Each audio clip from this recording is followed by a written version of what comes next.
ومن يضلل فلا هادي له. أشهد أن لا إله إلا الله وحده لا شريك له وأشهد أن محمدا عبده ورسوله. أما بعد.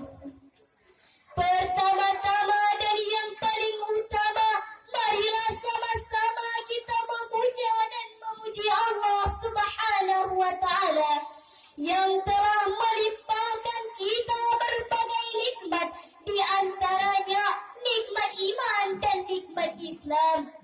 Allah Maha Pengasih yang kasihnya tidak pilih kasih walau hambanya tak berterima kasih.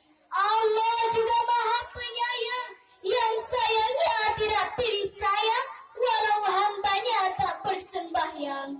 Allah sayang kepada Bapak Camat, Allah juga sayang kepada penjual tomat.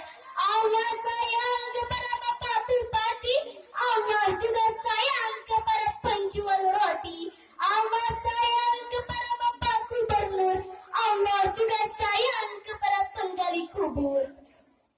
Kemudian salawat beriring salam, marilah sama-sama kita sanjung sajikan kepada seorang pemuda perang pasir yang lahirnya di tengah-tengah kaum jahiliyah, yang berpangkat Habibullah, yang bertitel Rasulullah. Siapakah beliau? Beliau adalah baginda Nabi besar Muhammad sallallahu alaihi wasallam.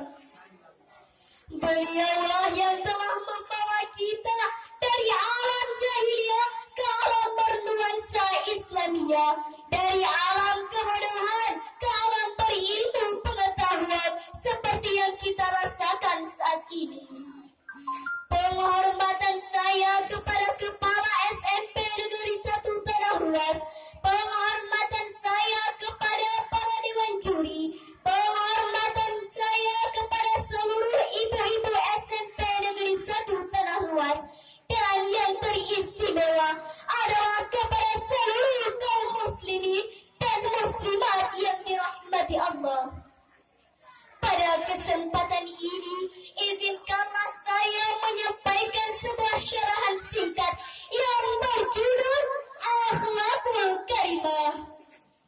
Kaum muslimin rahimakumullah, akhlakul karimah merupakan kunci dalam hidup ini untuk memperoleh kebahagiaan, kerukunan dan ketenangan.